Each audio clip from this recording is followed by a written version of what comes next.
পুরানো দিনের অনেক রান্নাই প্রায় আজকের বিলুপ্ত হয়ে গেছে, কিন্তু তবুও আমরা এরকম কিছু খাবার আজও খেয়ে থাকি। তো এইরকমই একটা রেসিপি আজকে তোমাদের সাথে শেয়ার করতে চলেছি। কুমড়ো আলু দিয়ে পুঁইশাক এবং চিংড়ির এই তরকারি, এটাও খুব অসাধারণ একটা স্বাদের খাবার, যেটা আমরা প্রায়ই খেয়ে থাকি, কিন্তু এখন সত্যিই তাড়াহুড়োর সময়ে হয়ে ওঠে না।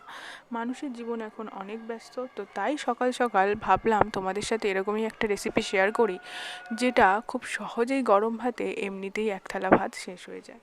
সেরকমই একটা রেসিপি নিয়ে আজ হাজির হয়েছি। আজকের কুমড়ো আলু দিয়ে চিংড়ির একটা তরকারি রান্না হচ্ছে, যেটার মধ্যে থাকছে অবশ্যই পুঁইশাক। তো এর মধ্যে নিয়ে নিয়েছি লঙ্কা, পেঁয়াজ, টমেটো, ধনেপাতা, তার সাথে রয়েছে লাউ, পুঁইশাক আর আলু, আর অল্প একটু পুঁইশাক রয়েছে ডাঁটার সাথে শাক, আর ছিল চিংড়ি। চিংড়িটাকে হলুদ নুন মাখিয়ে প্রথমে ভেজে নিতে হবে।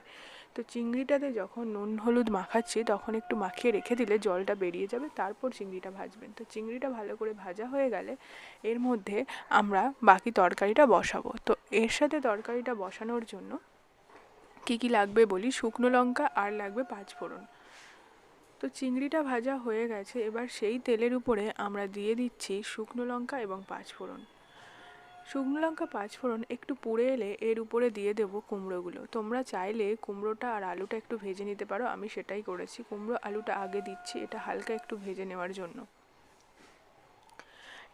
প্রথমে দিয়ে এটা খুব ভালো করে নাড়াচাড়া করতে হবে, করে এটাকে ভাজা ভাজা করে নিতে হবে।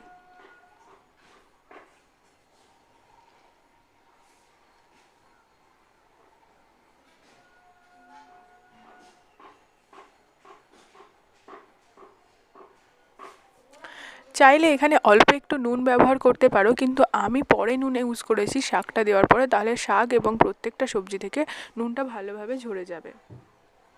এবার এর উপরে দিয়ে দিলাম টমেটো, আর এটা দিয়ে ভালো করে নাড়াচাড়া করে নিয়ে মশলাটাকে কষিয়ে নেব। এর সাথে ব্যবহার করতে হবে আদা রসুন, লাল লঙ্কার গুঁড়ো, আর তার সাথে অল্প একটুখানি হলুদ। হলুদের পরিমাণটা তোমরা দেখেই দেবে, কারণ লাউ আছে বলে মনে করবে না যে এটা অনেকটা লাল হবে। পরিমাণ যতটা লাগবে সেই অনুযায়ী দেবে। তো প্রথমেই দেখছো আমরা এখানে কিন্তু এখনও অবধি পেঁয়াজ ব্যবহার করিনি। পেঁয়াজটা আমরা একদম শেষে ব্যবহার করব, তাতে টেস্টটা অনেক ভালো হবে। তোমরা দেখতে থাকো, তাহলেই বুঝতে পারবে।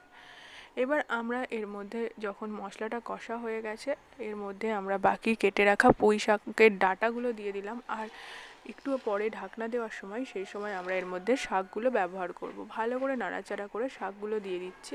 শাকগুলো দিয়ে এর উপরে অল্প একটু নুন দিয়ে দিতে হবে, দিলে কি হবে শাক এবং ডাঁটা খুব তাড়াতাড়ি মথে যাবে।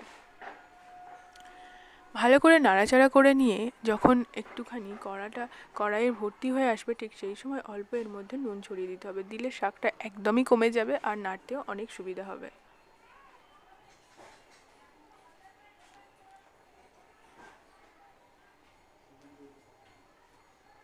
পরিমাণ মতো নুন দিয়ে এবার আমরা একটাকে ঢাকনা দিয়ে রেখে দেব, দিলে জলটা পুরোপুরি বেরিয়ে যাবে এবং সিদ্ধ হয়ে যেতে সময় লাগবে কম। দেখো পুরোটাই কমে গেছে, আর এবার নাড়াচাড়া করতে করতে পুরো মশলাটা এবং সব কিছু গায়ে মিশিয়ে নিতে হবে, এবং জলটা শুকোনোর জন্য আমাদের একটু অপেক্ষা করতে হবে, বারবার নাড়াচাড়া করে নিতে হবে। এবার 2-3 মিনিট এরকমভাবে রান্না করার পর এর মধ্যে আমরা বেশ কিছু উপকরণ ইউজ করব, যেগুলো আমরা প্রথমে ব্যবহার করিনি।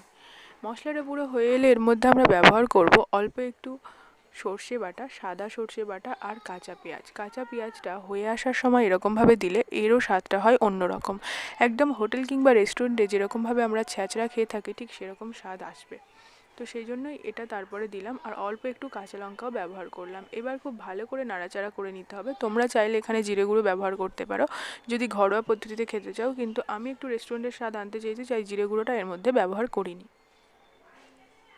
এবার নাড়াচাড়া করে একটু চাপা দিয়ে রান্না করলেই রেডি হয়ে যাবে আজকের এই পুঁইশাকের চিংড়ি ঘন্ট।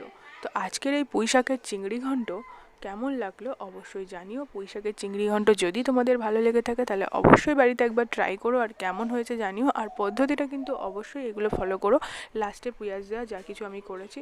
তো কমেন্ট বক্সে জানাতে ভুলো না যদি বাড়িতে ট্রাই করো। দেখা হবে নতুন ভিডিওতে। আজকের